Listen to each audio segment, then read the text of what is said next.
This is Karen with NewClevelandRadio.net, and it is time for How to Super Age with Elise Marie Collins. And Elise, I'm excited about your guest today because we're sort of taking a different pathway about aging. And I think you are going to enjoy Alicia and Eric because I've had the opportunity to talk to them myself, and I just wanted a second opportunity. So I thought, hey, who better to host them than you? So go ahead. Thank you so much. Hi. Yeah, I'll intro you. I'm just going to do a little intro for my book. Whoops, there we go. There it goes. This is my book, Chakra Tonics. It just came out in a second edition, July 12th. Well, it was a little while ago because now we're already in September, but you know how the months are going by in 2022. If you don't like swallowing pills, you prefer to make drinks for superfoods, get your nutrition from Chakra Tonics. Try it. It's a great book. We'll leave a link in the show notes, and you can also learn about your chakras. Today, we're going to talk to some musicians, and that's the throat chakra.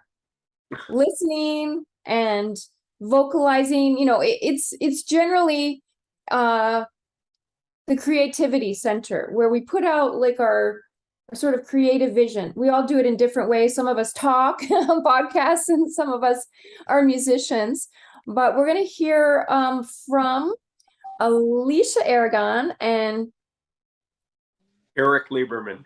Eric Lieberman. Yes, thank you. I'm going to pull up their bio, and yeah, we're going to hear about them. And Alicia is on vocals, or she's a vocalist, and Eric is a guitarist, and he's a leader. They've got a band, and it's called Blue Largo, and they're on a mission. Their mission is great, to bring love and harmony back into our world. And they have a new album, which we're going to hear about. I'm going to let them tell you a little bit more about it. But when they formed in 2000, they played 40s and 50s blues covers, Dinah Washington, Louis Jordan, and T-Bone Walker. I know a little bit about music as a mom of a musician and a lot of musicians in my family, but we're going to hear so much. And one of the reasons I wanted to have them on the show is because music is so important to aging. It's great if you play an instrument. Not everybody plays an instrument, but that connection, your brain-body connection through whether it's fingering or vocalizing, because you're using your senses in music. You're listening and maybe using your hands if you're playing an instrument that requires that hand coordination. One of my professors, in case you're listening for the first time, or like my guests don't know me that well, I am a gerontologist. And one of my professors had a PhD in music and a PhD in gerontology. She was a harpist, and she did some really amazing studies on Alzheimer's and found that musicians are less likely to get Alzheimer's, and because they have a much stronger brain-body connection.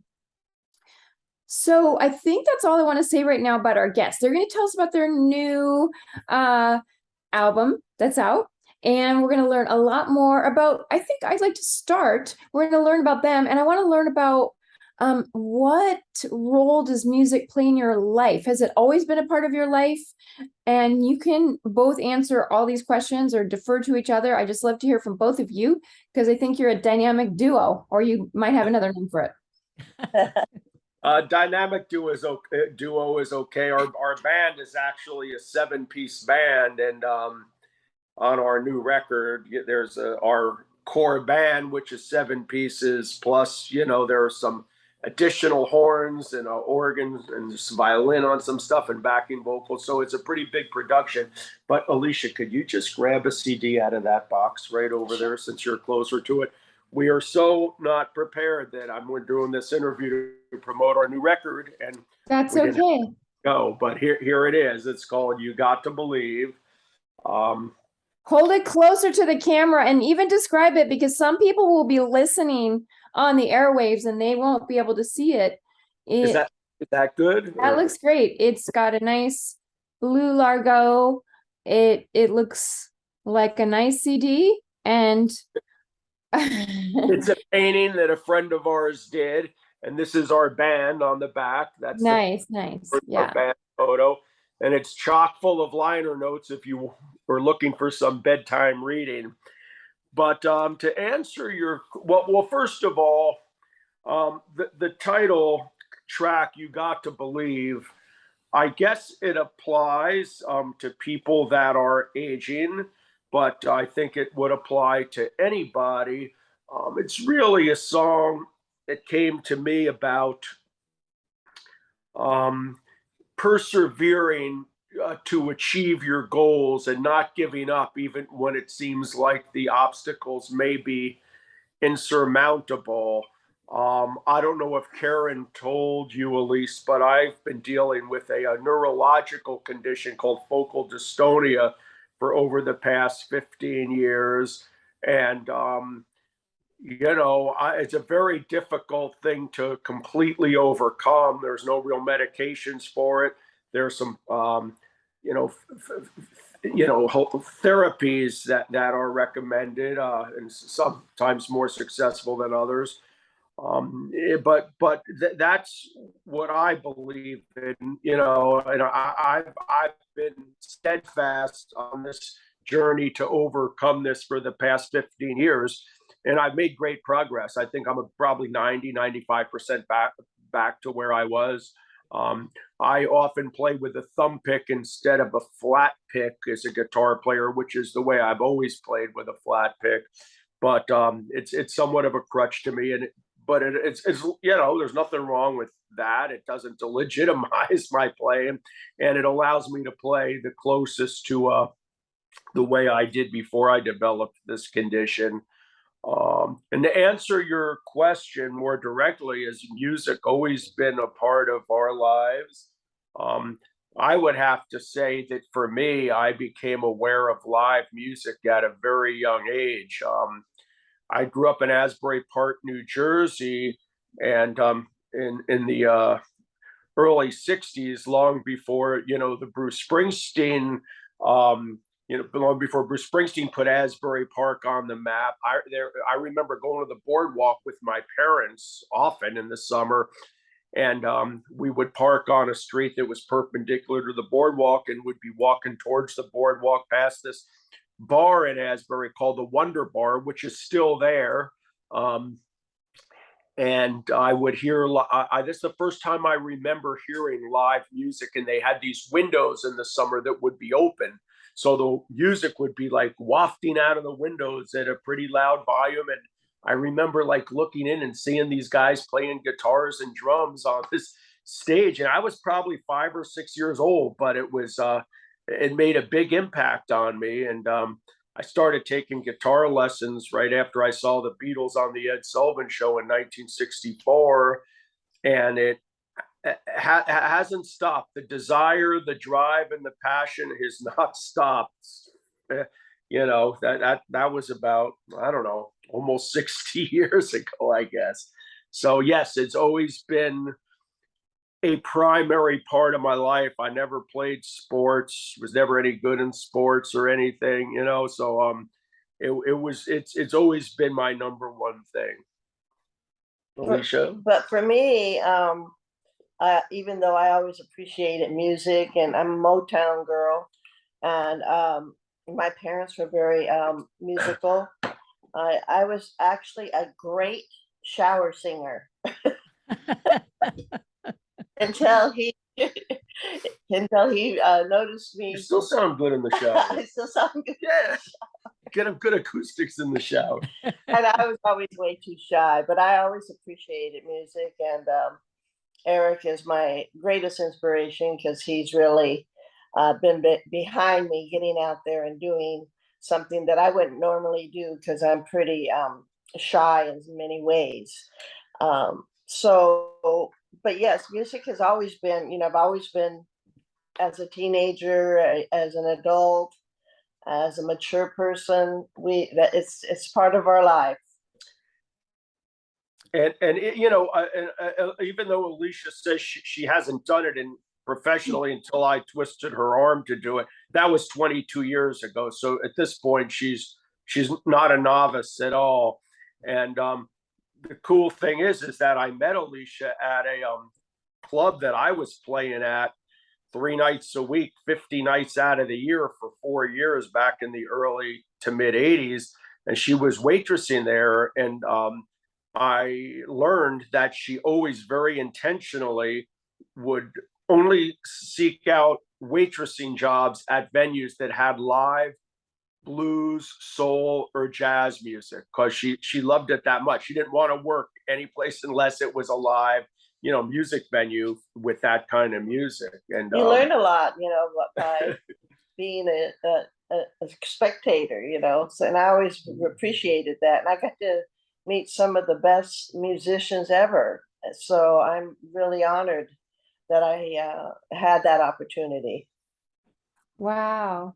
I love that. I love what you said about the story that you are a great shower singer. There's probably a lot of great shower singers listening, and it also speaks to it's never too late. It's never too late at any age to begin singing, and out of the shower, in the shower.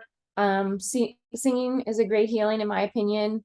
And I also love the song, You Gotta Believe, because I think at any age, we just, our frame of mind changes as we age because we've had more life experience, but we've just got to have a different kind of believing. I'm thinking of that especially because I have a 23-year-old, and right now it can be challenging to be a young person looking for a job or whatever you're doing. There's always going to be life's challenges, but we just have a different perspective. We have things to overcome. We've had more experiences maybe where we have overcome, but sometimes we have bigger challenges. And it sounds like the dystonia was a big challenge. Tell us a little bit more about that challenge and maybe even describe what it is, because I've done a little research, but I don't know exactly what vocal dystonia is. Focal with an F.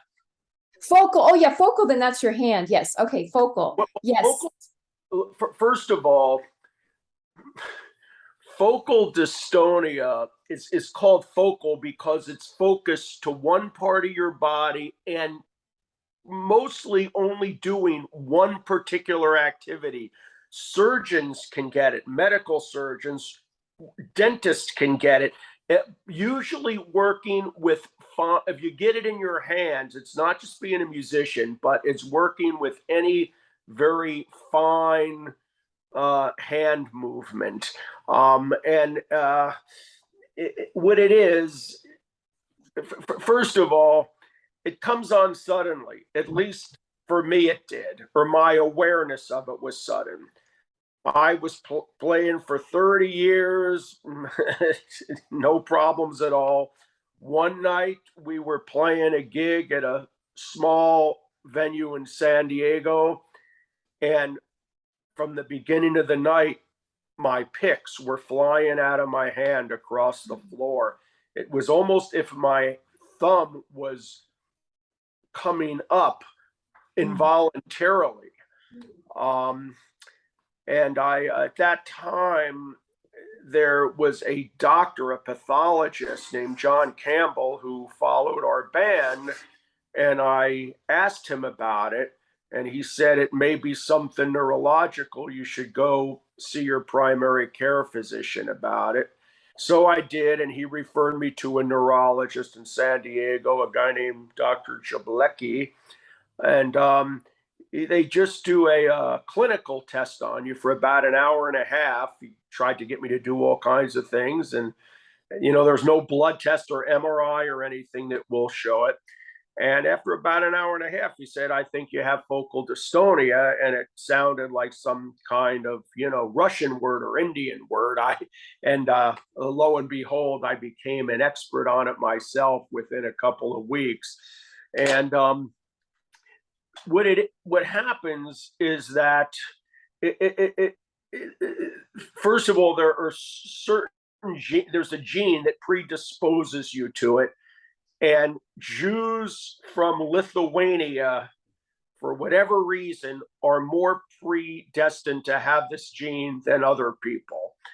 And my grandmother on my mother's side, I always thought she was from Russia, just coincidentally.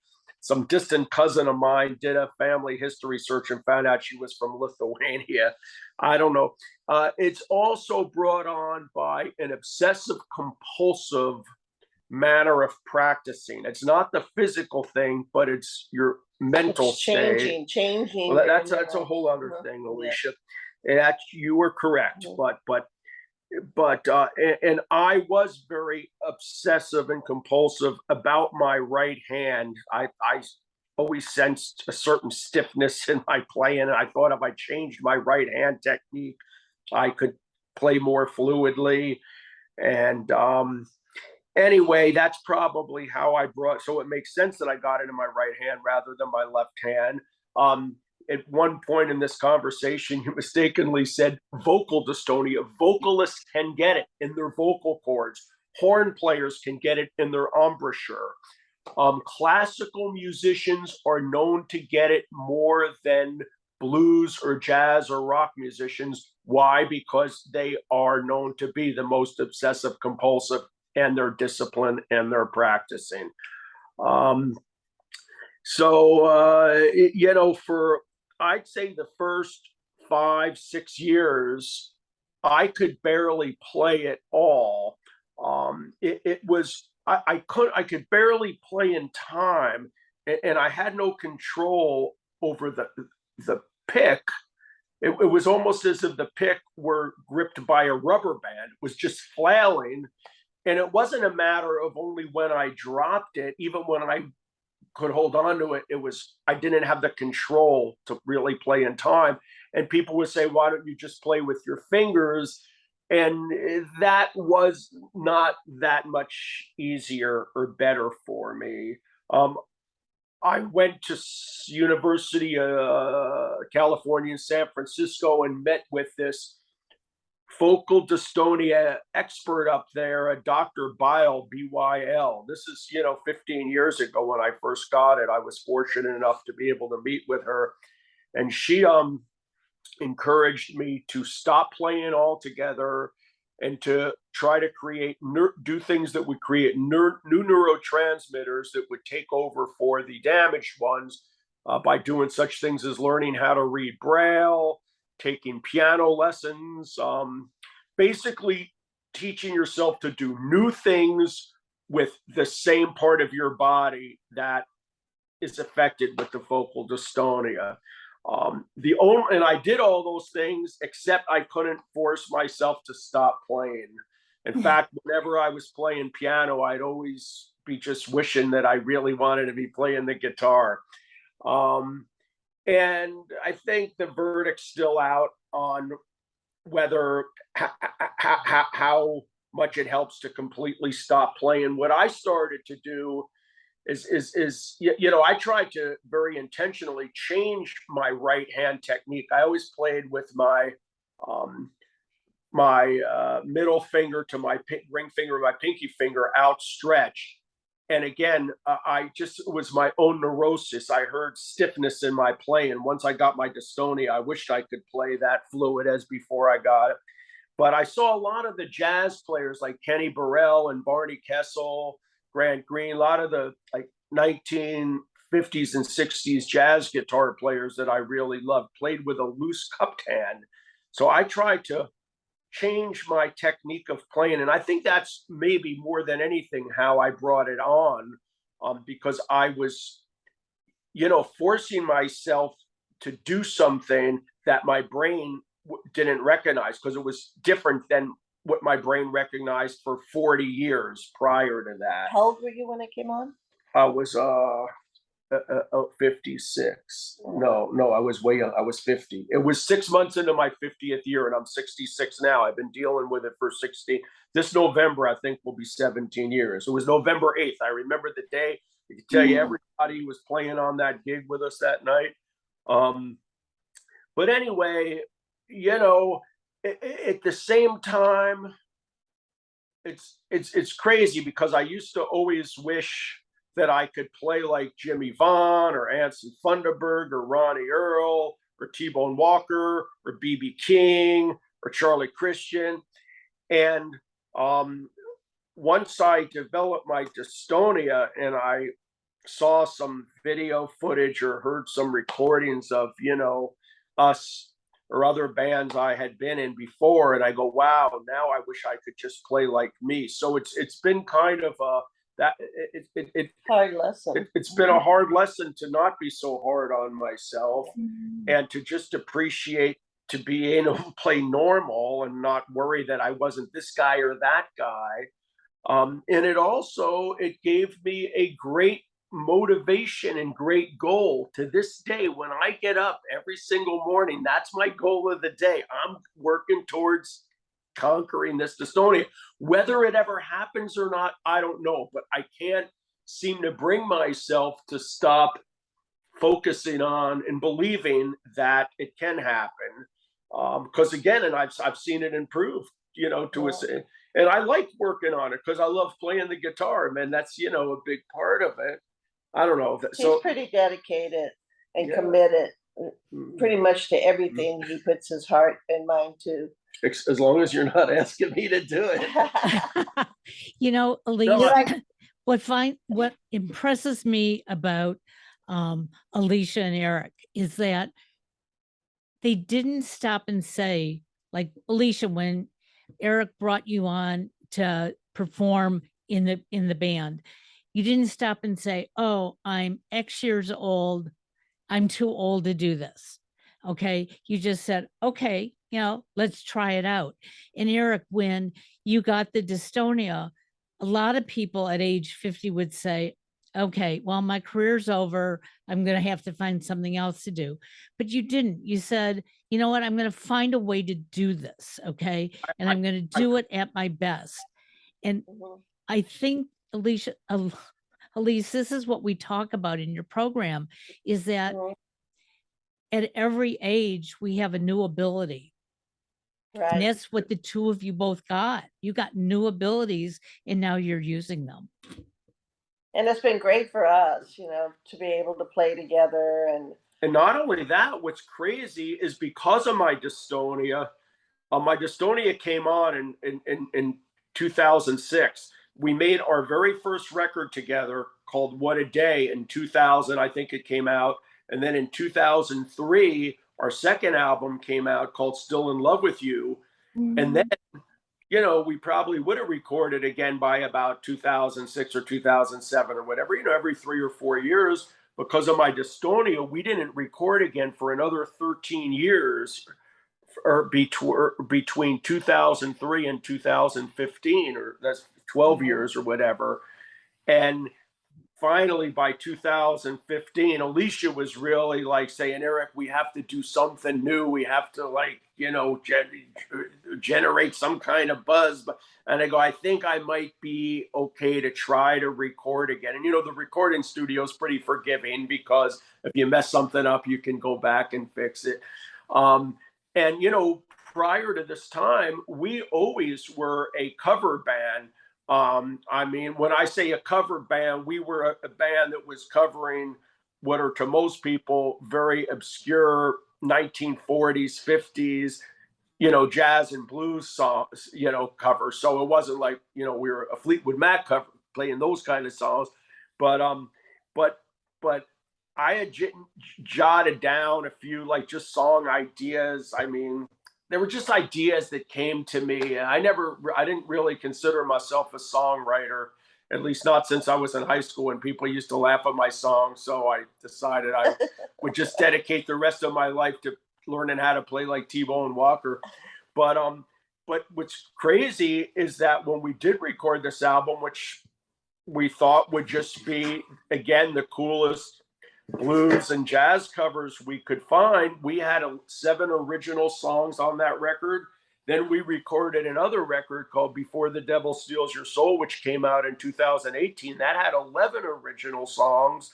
And this new one that we just did, which I'm by far the most excited about for a multitude of reasons, has 10 original songs and just one cover on it, which is the cover is Nina Simone's Don't Let Me Be Misunderstood, which I think both musically and message wise, in every way, it fits in pretty seamlessly with our original material. So that was also a kind of nice surprise that came to us is the original songs. And the reason I say came to us is because I didn't really, I'm a very intentional guitar player. And even before my dystonia, most people would say that I work as hard on that as almost anybody. But the songs, they just kind of started coming. And I wish playing guitar was as easy for me as it is to get the songs. But so that's been an other unexpected and a pleasant unexpected twist in our career that just kind of fell into our laps somehow. I love that. Oh, I just wanted to say a couple things and then I'd love to hear what you have to say, Alicia. Just for our listeners, because we do talk about aging on this show and the unexpected consequences, you know, it sounds like you're able to receive more fully, like the receiving a song from wherever it comes from, you know, that creativity. And sometimes those of us who are pushing, it's harder for us to receive or just kind of get that download, whatever you want to call it. No, I hear you. You know, I remember when I was younger and like, you know, I was lonely because I didn't have a girlfriend or whatever. This is pre-Alicia. But my mother used to say, Eric, you know, the perfect girl will come to you when you're not even thinking about it, when you're not even looking for it. So that's kind of like the songs. And that's Alicia too. She came to you when you weren't expecting. I love it. Okay. and you have a cat. I think it's hard to force things. And I think that, you know, I've read and heard a lot of interviews with other songwriters that I admire very much who often say their best songs, they just come to them and they almost write themselves. Yeah, that makes sense. And I saw you guys have a cat. It's not on screen anymore, but what's your cat? There. What's your cat's name? Rico. Oh, hi, Rico. If you can't see, it's a cute black and white cat, almost like black over the eyes and then a white nose. Oh my God. So cute. With arms outstretched, paws outstretched, but you know, it looks like a little human. He thinks he's a dog. He follows us when I play, you know, he lays on top of my amp, or sometimes I play with a vinyl record, he lays on top of the turntable. Oh my God. Have you recorded that? A friend of mine came over and couldn't believe I let him do that, but this cat can do whatever he wants. You should make a video of that. I think it would be, I'm not on TikTok, but I think it would be a viral video. Yeah, we have a pool. He goes on a float in the pool with me, and the cats generally don't like water, but this cat loves it. Wow. That's hilarious. Yeah. I also love that this dystonia helped you to kind of overcome something that I think everyone pretty much, unless I don't know, I know I've suffered from it, but like comparing yourself to someone else or being self-critical or judgmental of yourself. And I love that, not that you have dystonia, but that you so beautifully explained how it helped you to get over these comparisons to like kind of superstars. Because I mean, most people are going to compare themselves to somebody who's the best, and that happens to a lot of musicians. But it also probably stops people from even picking up a guitar because they're like, it's too late, I'm not going to be this person. So I enjoyed that you shared that. And I know, Alicia, you were going to say something and then I think we got off track. So do you remember what you were going to tell us? I don't. Okay, well, if you think of it, please interrupt. So something from Alicia. I don't know what that was. I was just going to say that each step in our lives has been a wonderful surprise. You know, with challenging ourselves with his focal dystonia, and you know, so one day at a time. But we've accomplished so much considering the negative, you know. And Eric, I mean, I really admire him because he's almost there, you know. And I'll wake up in the middle of the night and he'll be doing exercises in my sleep. In his sleep, and I'm like, oh my God, this guy quits. But and writing of the music too. I mean, I personally am so wonderfully surprised because Eric is quite good at talking, and so his writing, but it's all a part of for us, for me especially, it's our life. It's what we do and what we believe in. You know, we stand strong on social, you know, commitments, and so you know, it's just been wonderful to have at last our own say, you know, and neither one of us are the type of people that look to be famous. We never thought of ourselves. Speak as for famous. yourself, sister. I've been trying my whole life to get famous. Yeah, different called. No, I don't know we what- just want to play. You know, we just want to have a place to play.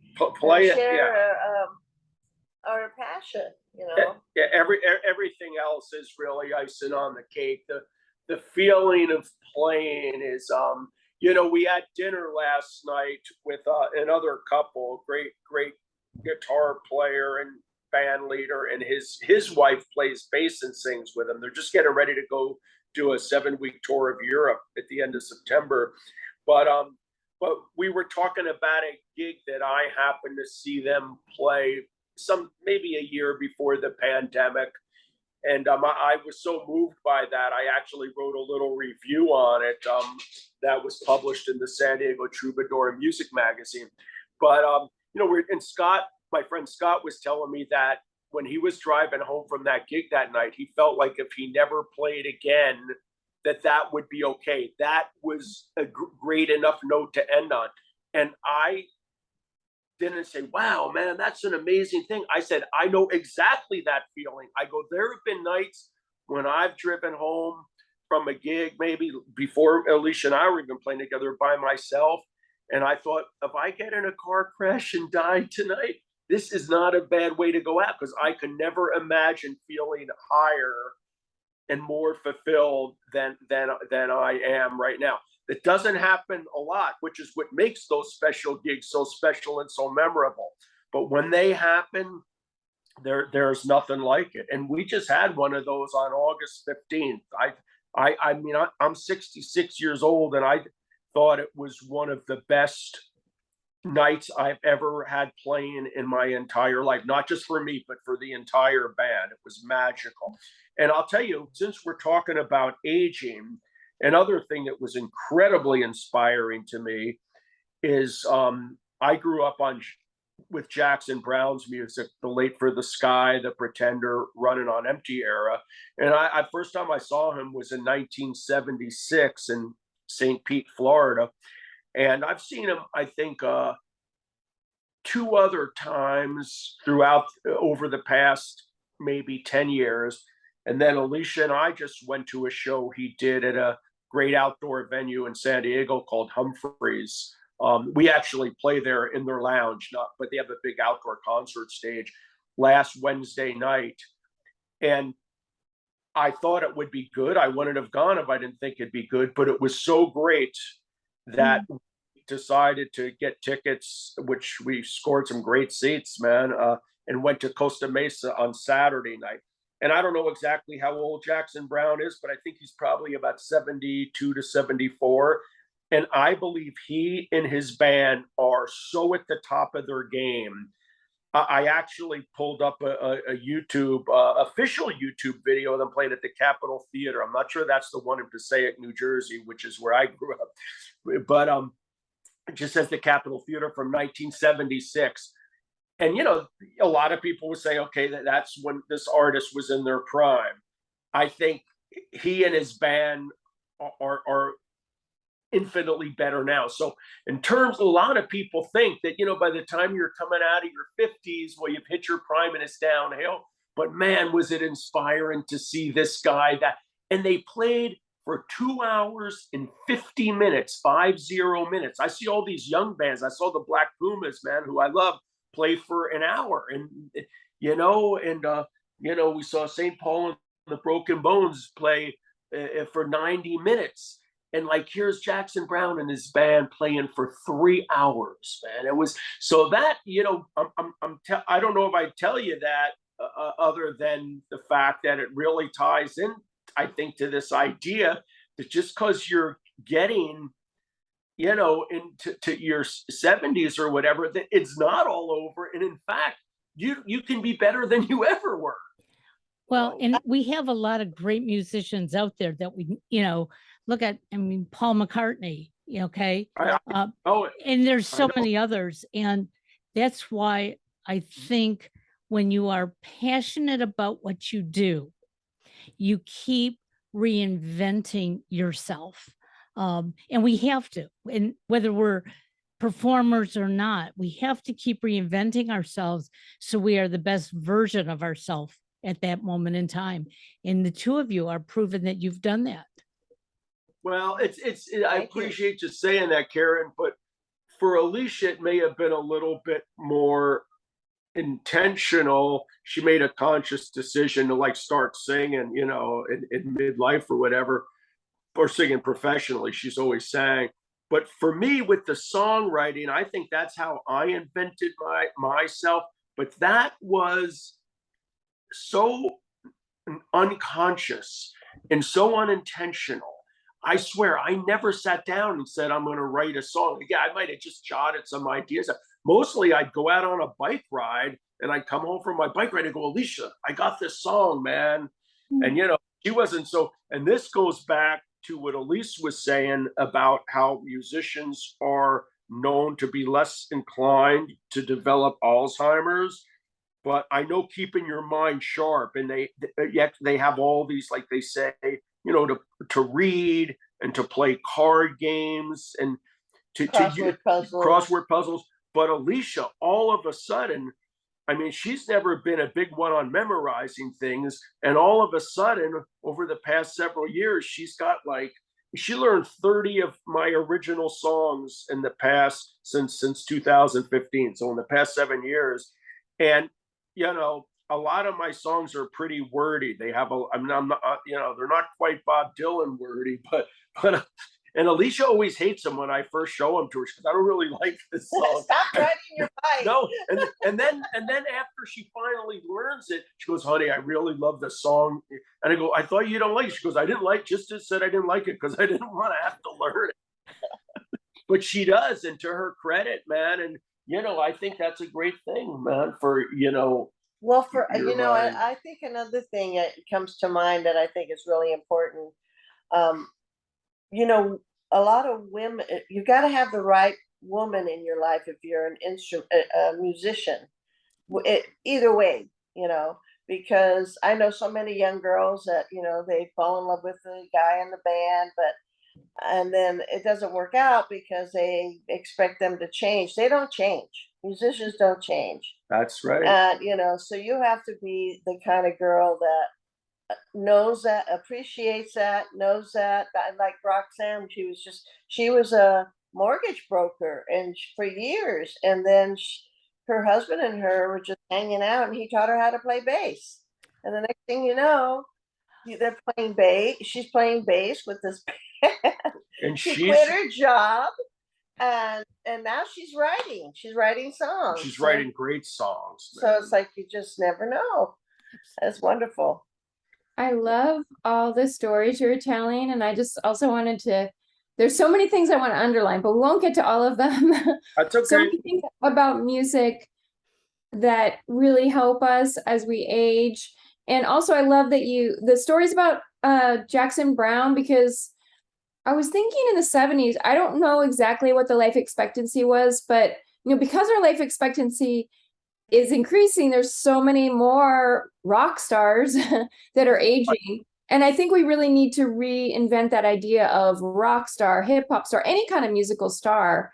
And we kind of have, but we kind of haven't. There's always that, oh, they're doing great for their age, or, like, wow, they're an exception. But I don't think it's an exception. I love the way you talked about he's at his peak. And I think that's happening a lot, but we're missing it. And to be honest with you, we saw him about 6 or 7 years ago, and it was a much more subdued and less emotional and less passionate show. And I kind of thought this is, where Jackson's going in his older years. So I was surprised. It was, It was unbelievable. That's all I can tell you. Mavis Staples. Yeah, Mavis She's still, Staples. like, out there. She's I like saw her too. I saw her right before the pandemic. I love her. Mavis's guitar player and band leader Rick Holmstrom is her band's all Los Angeles guys. So we've known them. I've known most of her band since the early 90s, long before they were part of the blues scene in Southern California, as was I.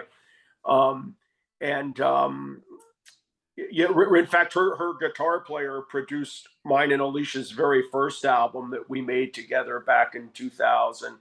And, we go see her pretty regularly. In fact, we're going to go see her together with Bonnie Raitt, who's also, I mean, maybe compared to Mavis, but she's not a spring chicken. And that Bonnie Raitt is also, I've only seen her one other time, but it was really seeing her in 2014 that prompted me to write or jot down these ideas that became our first original record that we made then, called Sing Your Own Song, which is the song and the title of the record. And the thing that really hit me about Bonnie Raitt is I've always been such a traditionalist and a purist about blues that it wasn't about letting it come out of me the way it came out of me, but trying to be as authentic as I could and sounding like presenting the music and having it come across the way it did by T-Bone Walker or Louis Jordan or B.B. King in his 50s or early 60s era, because he changed a little bit with time. And when I saw Bonnie Raitt, I know that she's an incredible fan and proponent of traditional blues, and she's really tried to help the careers of a lot of Furry Lewis and Mississippi Fred McDowell and Charles Browne and John Lee Hooker and even BB, although he probably needed it the least. And yet when she played, she's not trying to sound like Big Mama Thornton or Sister Rosetta Tharpe. Bonnie Raitt is just letting it come out all Bonnie. And it was seeing that show that had this huge impact on me. And when I came home from that, when I jotted down these words about sing your own song, and stop trying to be somebody else who's already done that. And her father was a classical player. He played it was a Broadway show. But anyway, I didn't mean to cut you off, Elise, because you were going someplace else.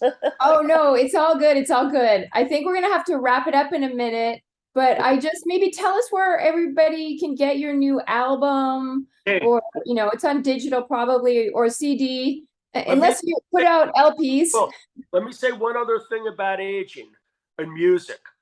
I swear, man. We're watching this Rolling Stones documentary called My Life as a Rolling Stone on Epix right now. And I would say that Keith Richards probably seems, no matter what he looks like he probably seems younger than most 35 or 40-year-old accountants or insurance salesmen. Something about being a musician just really does keep you young at heart and young at spirit. I truly believe that, man.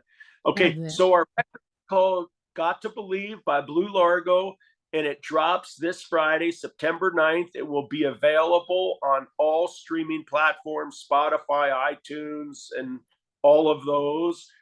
You could check out our website, bluelargoblues.com.